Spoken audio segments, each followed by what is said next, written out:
There is a crawl space underneath this house. It's fairly high. You can't stand up, but a person can go in a good ways. Would like that checked underneath there. So just the immediate area, or are we spreading out how far? I think we start right here and just work our way back down. Yeah. Okay. You want to start? Okay.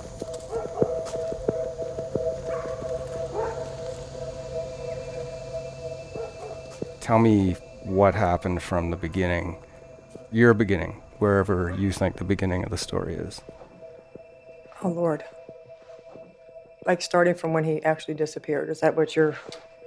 I'm a nervous wreck. I'm not looking forward to this at all. I guess because this time I know I'm being recorded. Did you check the crawl space? But this area is the one, I would say, either bring dogs back or let's take a shovel and kind of, because if an animal's digging, he may be looking for bones. Be careful of all these thorn bushes getting out. It was on May 9th, 1995. Donnie came to the house. He was living on campus at Frostburg State University and told me that he was going to go. He was taking a break and he was going to go on vacation. And I didn't want him to. And anyway, he wanted to go, and I heard from him by telephone on May 14th, 1995. The last time I heard from Donnie was Mother's Day.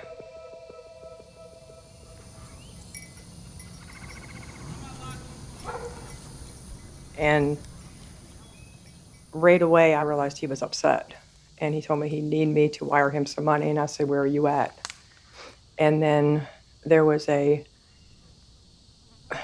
scuffle, something, and I'm not sure what it was, some odd noise in the background.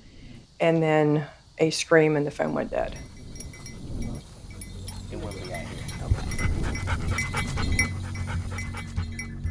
And did you think at the time it was odd that Donnie didn't call back and explain what happened? Absolutely. Absolutely, I do. It had to be less than a month after I spoke with Donnie on the phone. I sat straight up in bed, and I told my husband at the time, I said, Donnie's dead. I said, I know he is. I don't know how to explain it, but I do.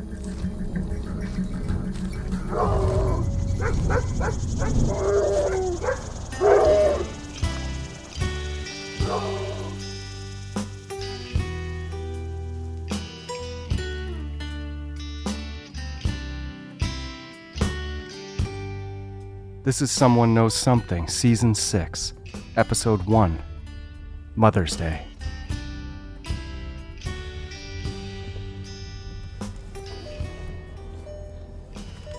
Just on my way to see Debra. Debra Skelly, Donnie's mom, down here in Maryland where she lives.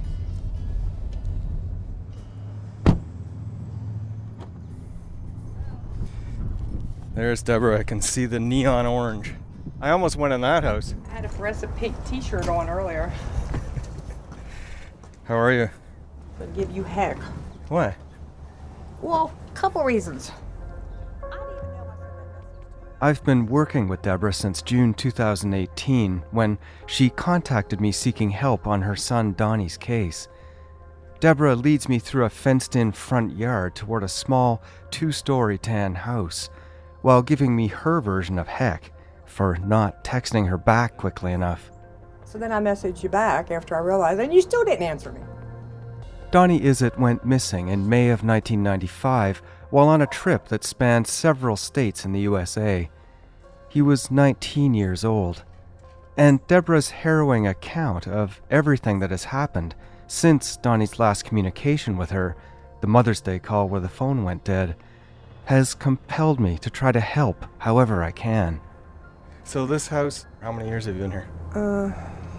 Probably 8, 10 maybe. Okay. This is not the house Donnie grew up in. Debra lives alone here, having divorced her husband Donald Izzett Sr., Donnie's father, in the early 1980s. Debra's mid-50s, blonde, and moves with some difficulty after years of racking back pain and surgeries. She prefers neon pink or yellow t-shirts and hands out purple Team Donnie wrist bracelets to everyone she meets. This house looks like it was built by the Amish. Sort of. Pretty much made all this. It's like an Amish dollhouse. We can sit here, we can go in the living room, or... This is a nice place. Inside, it's an immaculate exhibit of barn board, wood carvings of people and other animals, and black and white photos of the Amish. Debra isn't Amish, she just adores their lifestyle. Oh, hello. What's this friend's name? That's Kingston, it's my one-eyed bandit. Her place is also full of rescued animals like Kingston, a fluffy marmalade cat with his right eyelid sewn shut, sleepily presiding over Debra's red plaid couch. Yeah, I rescued him from North Carolina. He was just a baby and I had to have his eye taken out no sooner than I got it. Don't take, It's no. okay, I take my shoes off in every house. And there's Kaylee and Nicole, but you probably won't see Nicole. And then I have a dog that's out on the deck. She's gonna take it downstairs. Debra rescued 3 newborn kittens and their mother by breaking into what she calls a neighborhood crack house when she thought nobody was there.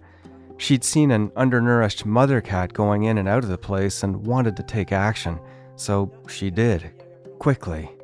After using a credit card to open the back door, creeping through the house and digging around upstairs in what she calls piles of human feces and garbage, she found the cats in a space underneath a pile of rotting mattresses. The walls and all that. I have a great big picture of Donnie that's like life size. I mean, it's like this big. Oh, yeah. It doesn't take long for Debra's attention to gravitate to its natural center, back on Donnie. A photograph of him. And it just, I've tried to bring it up here, but it just takes your breath away. It's just so, Right. I just couldn't.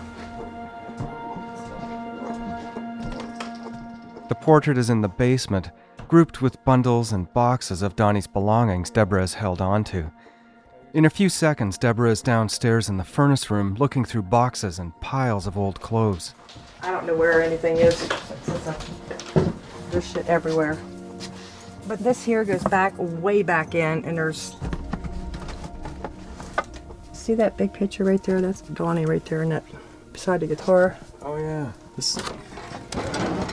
Ooh, it's gonna fall apart when I pick it up, though. A large picture is poking out of a stack of other wall hangings. I reach for it, but the frame has come apart under its own weight, and it has to be held together using both hands. It's a studio photo, lightly airbrushed to perfection. Donnie's a slim 6 feet, with brown eyes and hair parted in the middle, dark eyebrows that focus attention on his soft-featured youth and a thin, wide smile.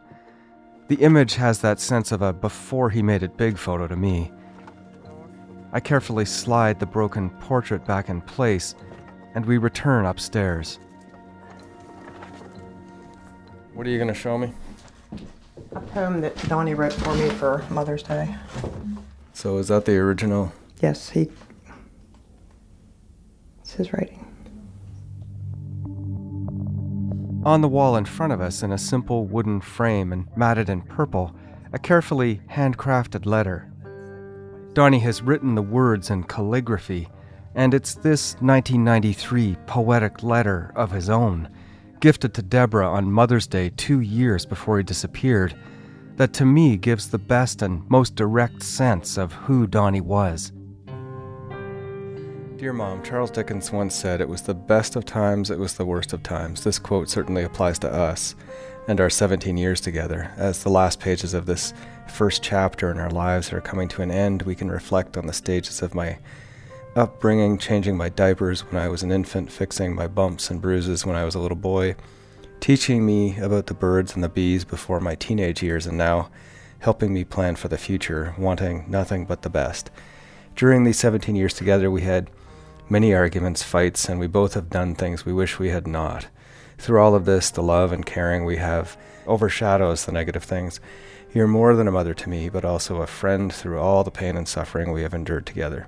And on this day, your 17th, Mother's Day, I say, thank you and I love you. You may not think so, but you do have a great influence on my life. You've helped me tremendously through my successful high school career, and yes, I would not be where I am today if it were not for your advice and encouragement. I'll always be there when you need me, come hell or high water. You will still be in my mind and in my soul. I could never repay you for all you have given me.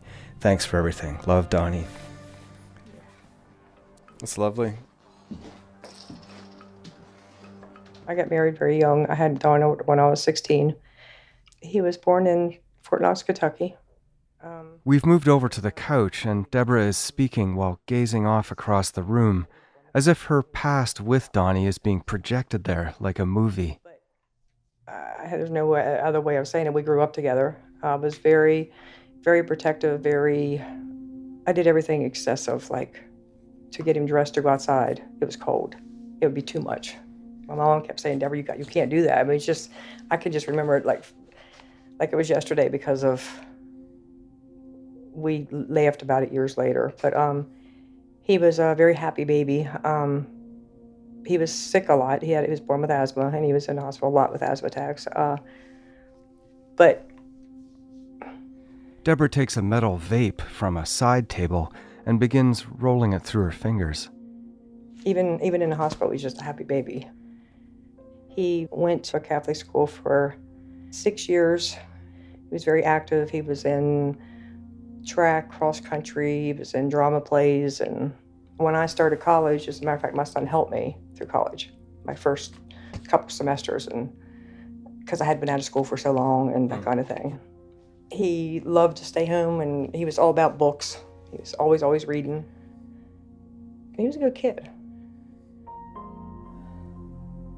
Donnie's young life seems ideal, and Debra's recollection of that time, well over 20 years ago, is infused with a clarity of love and loss common amongst victims' family members.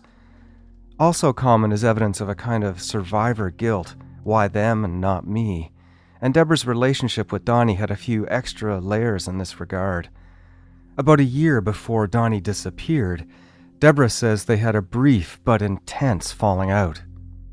Our falling out, I guess, was, trying to think of, was it 94?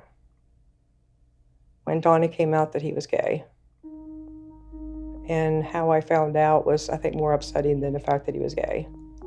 Because I thought we were really close and we could talk. And I got a phone bill, and it was like $800. And I was, what the heck is this? It was all these numbers.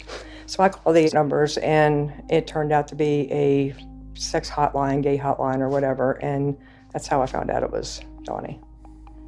And I asked him all kinds of questions, like, how do you know? Have you ever been with a girl? No. Have you ever been with a guy? No. And I'm not gonna, it was bad. And I hate myself, but I said some really bad things. And he didn't understand either, because I had friends that were gay, but they were female, so it was like a double standard. And I kept telling him, no, I want you to go to college, I want you to do this, and you can be a doctor, and just even tried to go through counseling. Seriously, I even wanted to go to counseling because he was gay. You tried to get him to go to counseling? Yeah. Like gay conversion? Tell me, I don't know. I can't even believe that I did that. I mean, seriously. I mean, it was bad. Did he go? No. He never got that far.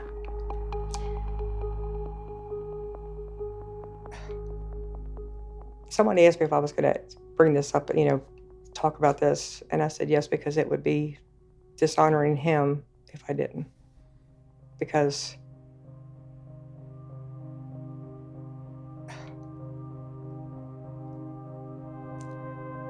he may have left because of that. He's dead. And I carry that.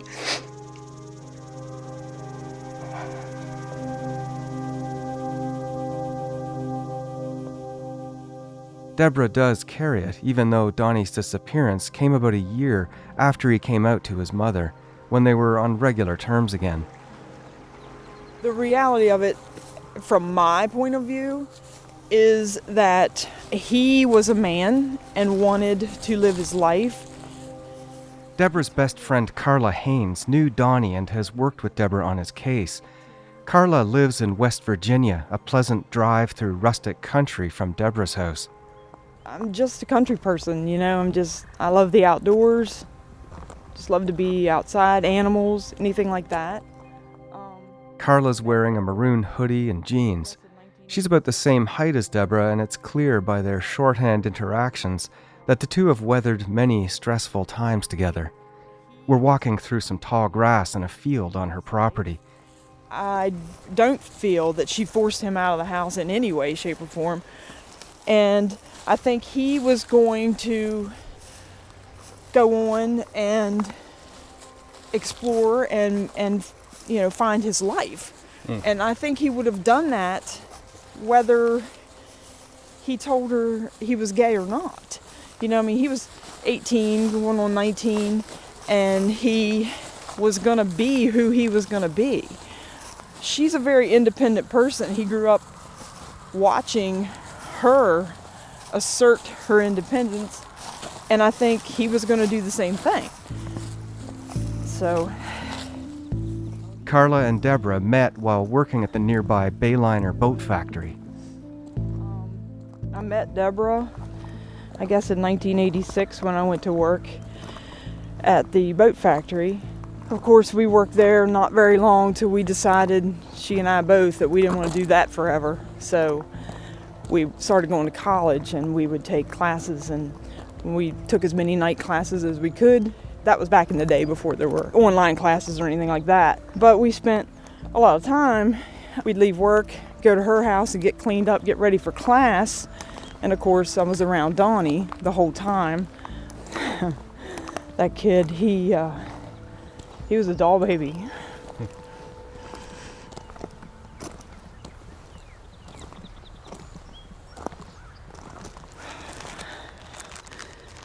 Just a really good kid. Funny. Oh, he just would have me in tears laughing. It's really a good kid. He was quiet until he got to know you, and then he would let loose. But he was so smart, and you didn't have to be around him very long to realize how bright he was. I always knew, without him even saying anything, the wheels were always turning. Right. He never, ever wanted to make her unhappy. As a kid, he would be what he thought she wanted him to be. He worked hard in school. Not that she forced it on him. That was just how he was. He loved her so much. And he just wanted her approval. And this was the first time that he had done something that she drastically did not approve of. But I do feel like she tortures herself and blames herself and won't allow herself to be happy because of what happened to him.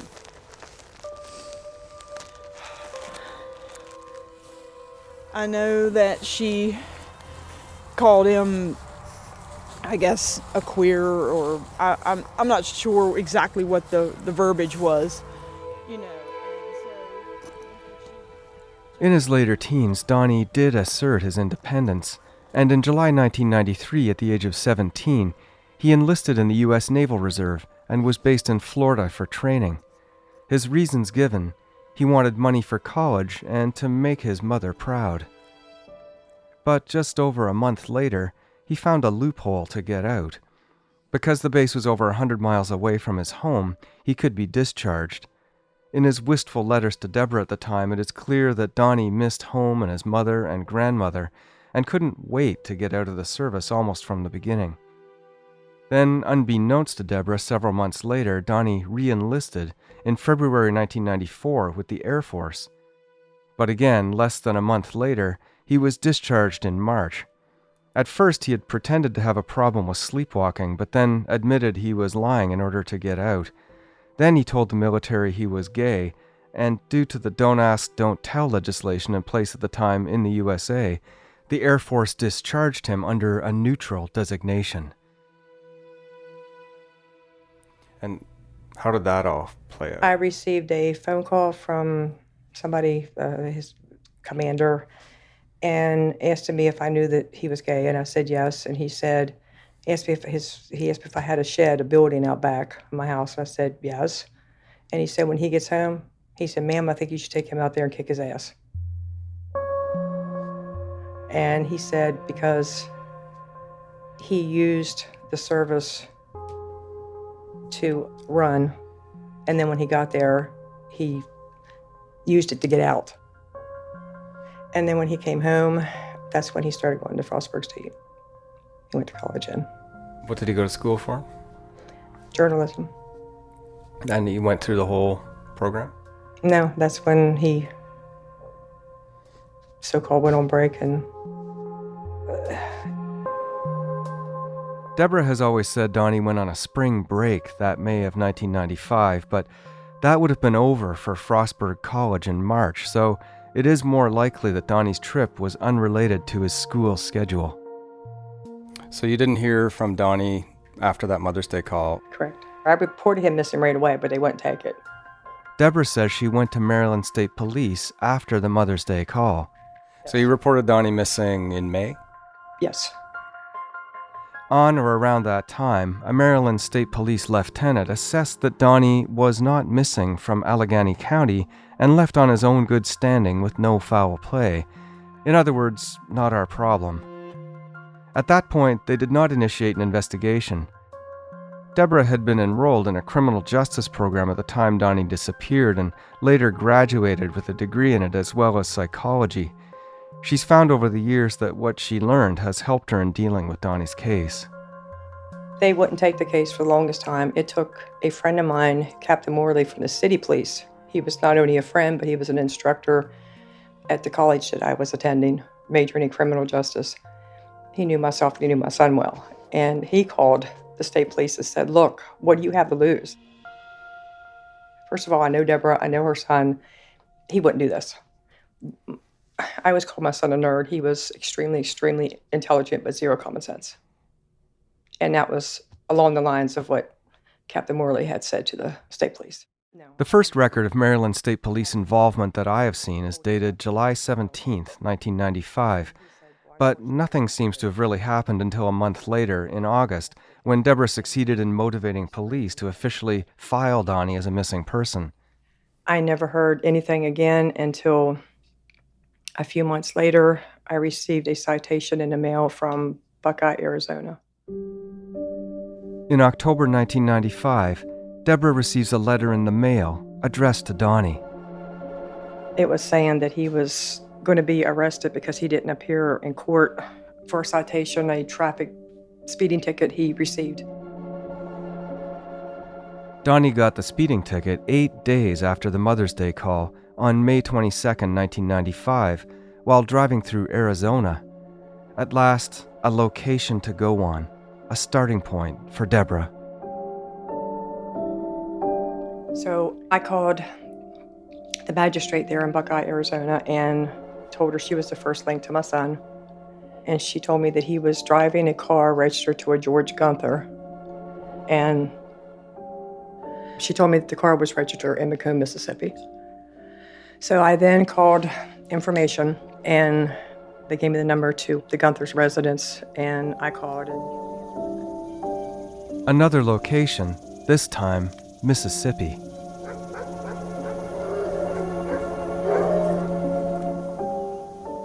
Debra says the woman who picked up the phone at the other end was in the small town of Macomb, Mississippi, in the southern part of the state. And her name was Sue Gunther. I told her who I was and that how I came about getting her number and all that. I told her that the last time I heard from Donnie was on Mother's Day and the conversation that took place. And I can just remember, crying and saying, I don't understand. I just want to hear from him. I have this really bad, overwhelming feeling something's wrong. He wouldn't do this. He was very close to his grandmother. And she said she did know he was close to his grandmother, that he had talked about that. So Sue had met Donnie? Yes. I had no idea who George Gunther was at the time. And Shane, I didn't realize it was the same person. Okay, so George And quotation marks Shane. So Shane, is it part of his given name or is it a nickname? A name that he took himself. Okay. His real name is George Thompson Gunther. George Gunther, Sue Gunther's son, had changed his name about a year before so that at the time, in 1995, he was going mostly by his new first name, Shane. Sue told Debra that her son George Shane Gunther had been with Donnie. In fact, Donnie had been driving Shane's two-seater green Mazda Miata when he got the Arizona speeding ticket. Sue Gunther also told Debra that Donnie had been at her house in Macomb, Mississippi. And she told me that yes, the Donald was there and that he and Shane had gotten into a huge fight. They left, and she said Shane returned and Donnie wasn't with him. Her exact words were to me was, Shane told her that Donnie wouldn't be accompanying him back to California and that the passenger seat in the car was missing.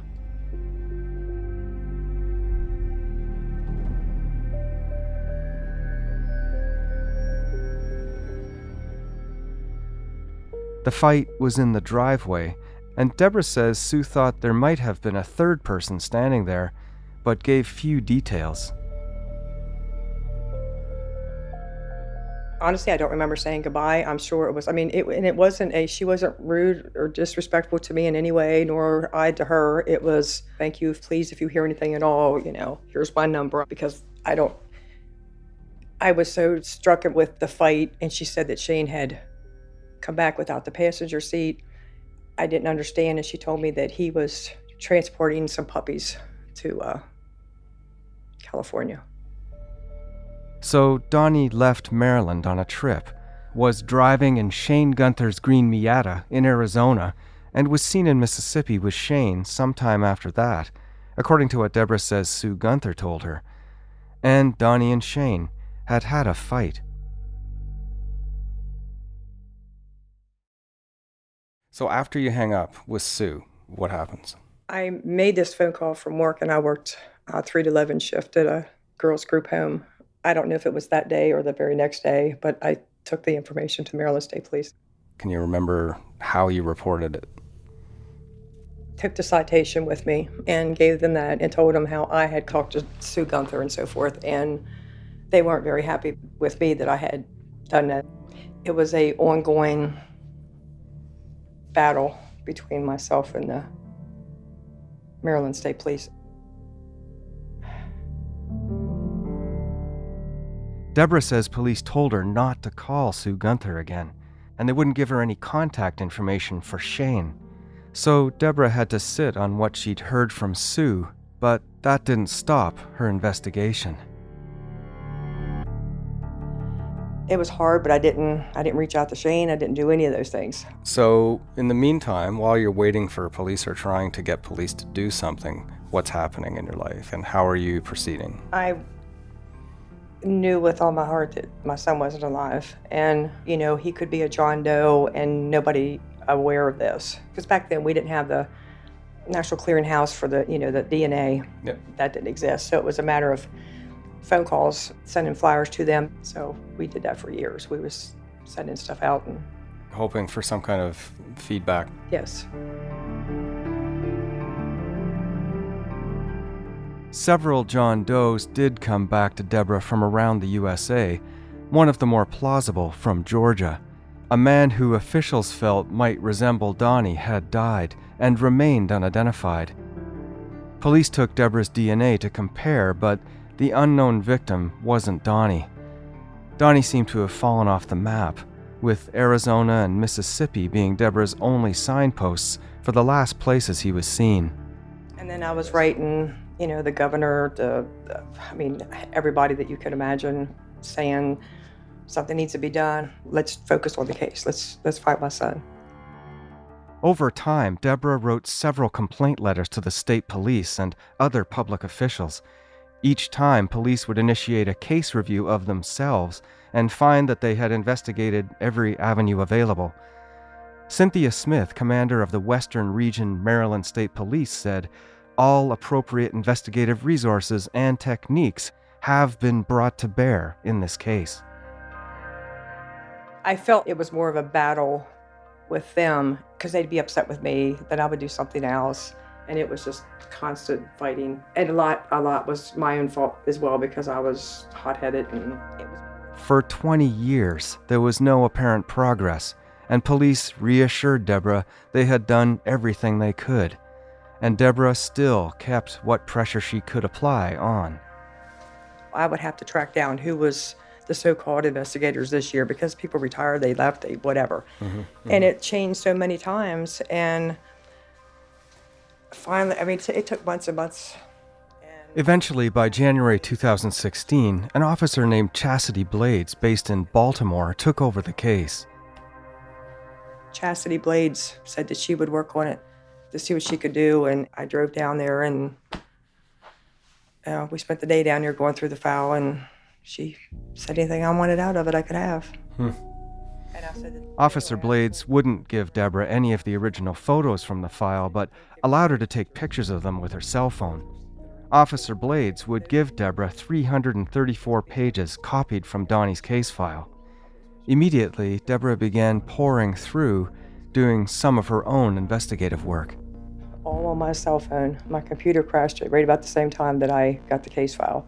And I've been doing it all on my cell phone. Just when I got the case file, I started going through and kept thinking, why did they give me this case file with all that information? Do they know that they set me up knowing I'm going to fail and I'm going to do something illegal, get myself in trouble? I want to say that she is like any other mother, but she's not. Debra's friend Carla on her West Virginia farm. Debra is like any other mother, but she's not.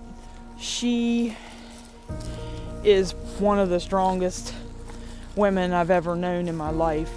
If there is a way, she will find it. She will work until she drops. Some of the things that she's done in the case, I would think, oh my gosh, you're crazy. But then she gets it done. She gets an answer.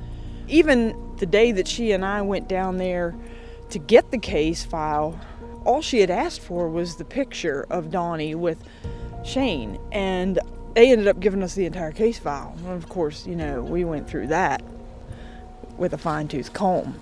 And she just took it and ran with it. Within hours of receiving the file, Debra read through her own interactions with police that were recorded over the years. She saw notes officers took about her last call with Donnie, about the Arizona citation, the call Debra had with Sue Gunther in Mississippi, her complaints and the various police reviews of the file, and 2 lie detector tests she took and ultimately passed with the police assessment, Debra is being truthful. She also saw that police had interviewed Shane Gunther, and there were also notes taken from interviews with people Debra had never heard of before who seemed to have knowledge of Donnie. Police had evidently done some work, but that work seemed to have ended. The case file started in July 1995 and ended in 2006. They left Donnie's case with no clear conclusions. What did Shane tell the state police that happened? That they went to New Orleans and Donnie met somebody, and Shane describes this guy and stays there with him. So Shane leaves and comes back home, and the next day they get back together, but then decided they need to just part ways or something along those lines. I had many questions for Debra about the file, but I was anxious to learn more in particular about Shane Gunther, the man his mother Sue had told Debra had had a fight with Donnie in Mississippi. Shane first met Donnie in the Georgetown, Washington, D.C. area in March of 1995, and then they took a trip together in May 1995. And then Donnie disappeared. Shane gave him the information. Yes, Donnie was in Mississippi. Yes, this is what we did. Shane Gunther's story takes up the most space and is a focal point in the file.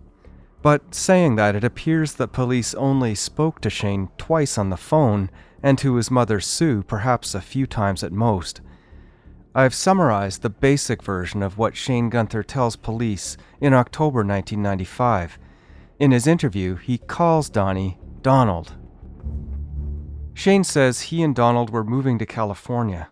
They drove the Miata from Washington, D.C. to Santa Barbara, California, and stayed there for a week. Shane says that he made Donald call his mother from a dorm room in California. This would likely be the Mother's Day call Debra received on May 14, 1995. Shane says he needed to pick up his dogs in Mississippi, so he and Donald drove back to Macomb, Mississippi in May at the end of the month. From Macomb, they drove down to the French Quarter in New Orleans, where Shane says he and Donald went to the Oz Bar on Bourbon Street. Shane then says that I'm still trying to understand why he left with another guy. The interviewing police officer asked Shane to describe the fellow he says he saw Donald with, and Shane says the man was of Italian descent, between age 23 and 25, 5'8" to 5'9", with dark curly hair, large nose, regular build, and medium complexion. Shane didn't know the man's name. Shane says that he left Donald with the Italian man and went to his brother's house in nearby River Ridge. And then Shane... Well, he said he spent the night with his brother. Shane continues, I did not go back to the hotel because I did not want to be there if Donald and the Italian man were there. I stayed at my brother's until morning. The next morning he went to the hotel, the Chateau Motor Hotel located in the French Quarter, and picked Donald up. Shane then says he and Donald drove from New Orleans back to Macomb, Mississippi, to his mother, Sue Gunther's house. After spending the night there, he says, he and Donald had a long conversation, and they decided to separate. It was decided, Shane says, that he would take Donald back to the French Quarter. Shane says he dropped Donald off about 2 blocks from the Oz Bar at night. Shane then tells the officer he returned to Macomb and stayed with his mom, and hasn't seen Donald since he left him in the French Quarter around the end of May 1995. Shane concludes by saying that if Donald contacts him, the first thing he will do is contact Donald's mother.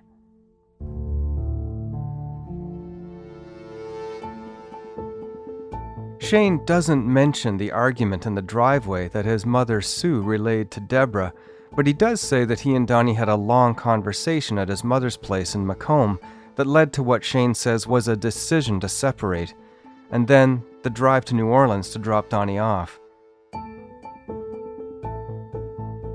If Shane was one of the last people to be with and speak to Donnie, he could be an important witness. If I can go and talk to him, I mean, Shane may talk to me and say, yeah, we had an argument, he may give me that whole thing.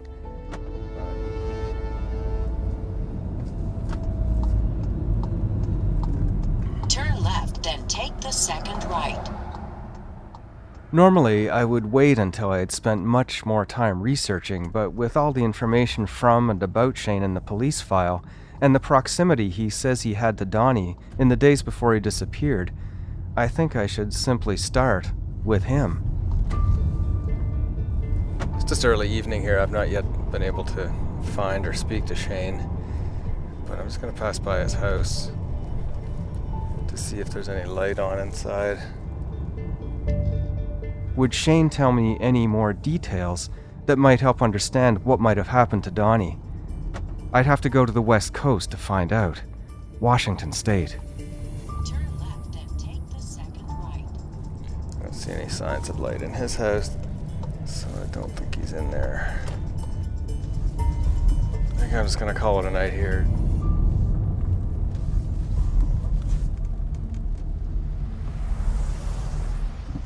It's early the next morning, after I spent the afternoon and evening trying to ascertain whether Shane Gunther was at home.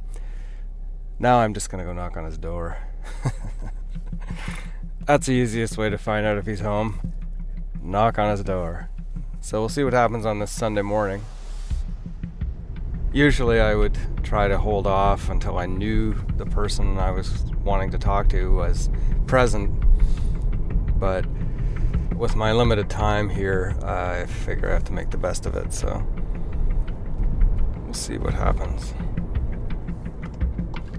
It's coming up on Shane's place here now. As I drive up here, I think of Debra's years of anguish and guilt and horror at losing her son, not being able to find him. And I think of all the work that Debra has gone through to look for her son, and I wonder what the story is.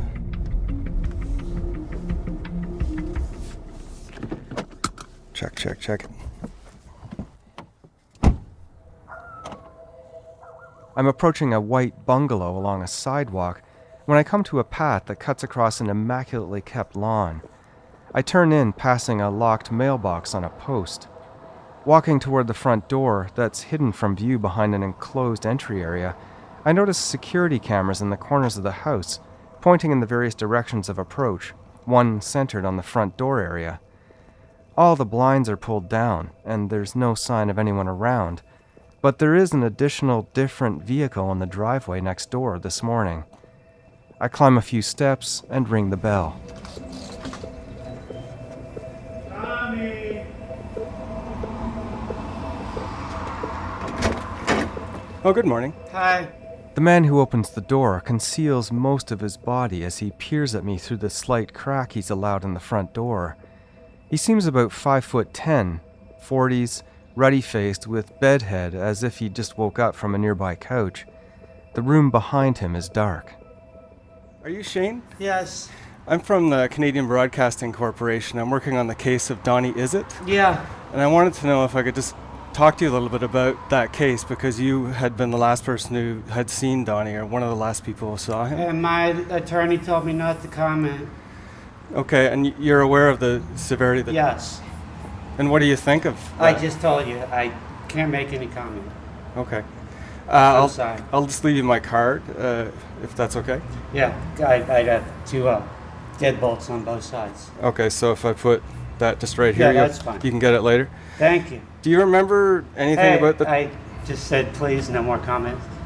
Okay, Questions. thank you. If you could call me if you can remember anything, that'd be great. My card's right here. Thank you.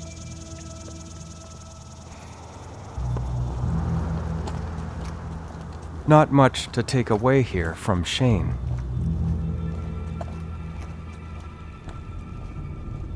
Man, I wish I was there. Ugh. Did he look like that picture that I sent you? He looked exactly like it. The thing I would come away from that is that he didn't look too concerned. He didn't have to answer the door. He didn't have to talk to me. He didn't have to say anything. That doesn't necessarily indicate anything other than, he didn't seem concerned. It was early. So I think I woke him up. So, there's also that. But 8:30 on a Sunday morning, I'm knocking on your door. I'm kind of the last guy you're going to want to see. Somebody with a big microphone. Right. I don't even know how to explain how I feel. I understand. I don't get it. Well, we'll keep working away on this. Exactly. Thank you so much. Yeah, well, the thing I always say is that this starts the relationship with him. Like now I have a relationship with him of sorts, like he knows who I am. I can try to call him again and see what happens. He may say, look, I told you that this is my third time, but he may actually start talking. Who knows? So I'll try again, and maybe I'll go to his lawyer. All right. Thank you for everything. I appreciate it. Yep, I will talk to you again, Debra. Okay. Take care. Bye. Bye-bye. Be careful. Bye.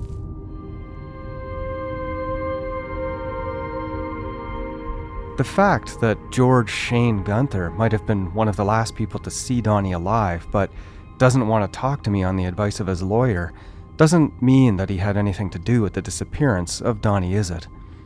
It's disappointing for Debra and I that Shane said virtually nothing, but there's still a whole lot of people to talk to.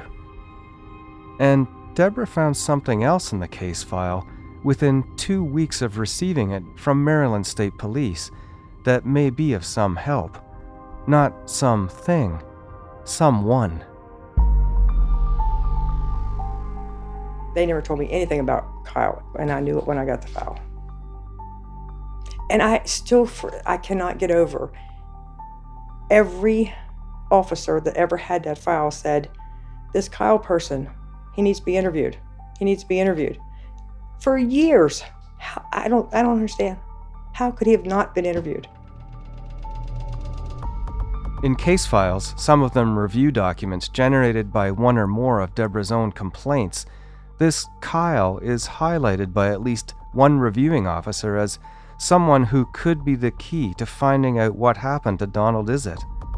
But for some reason, over the 20-some years that they had the file, and many officers who held carriage of the case, police never spoke to Kyle from May 1995 to January 2016, when Debra obtained her partial copy of the file. And as Kyle, his name kept coming up. So I had his name, driver's license, I had everything. In the course of Sue and Shane Gunther's interviews, fleeting mention is made of this man named Kyle. Shane says Kyle is his roommate from school and that he came to New Orleans about 5 days later, after Shane and Donnie separated. Sue Gunther confirms in one of her conversations to police that Kyle flew into New Orleans and that Shane picked him up at the airport and the two of them came back to Macomb.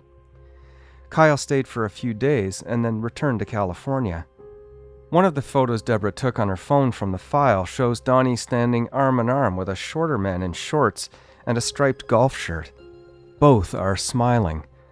The photo is marked Donald and Kyle, and other information in the file could position Kyle in the timeline to have possibly been in the area around the same time Donnie was there. Maybe this Kyle knows something, but will he talk?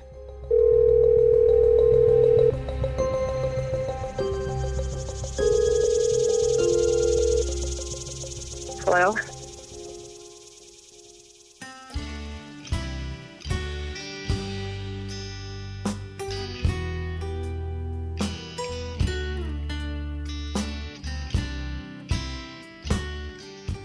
You've been listening to Episode 1, Mother's Day. Visit cbc.ca/SKS to learn more about the Donnie Izett case.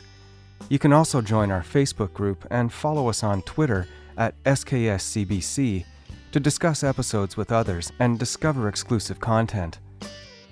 Someone Knows Something is hosted, written, and produced by me, David Ridgen. The series is produced by Eunice Kim, Chris Oak, and Cecil Fernandez, with help from Mikala Rana and Emily Cannell. Tanya Springer is our senior producer, and the executive producer of CBC Podcasts is Arif Noorani. Our theme song is I Once Was a Bird by Justin Bird.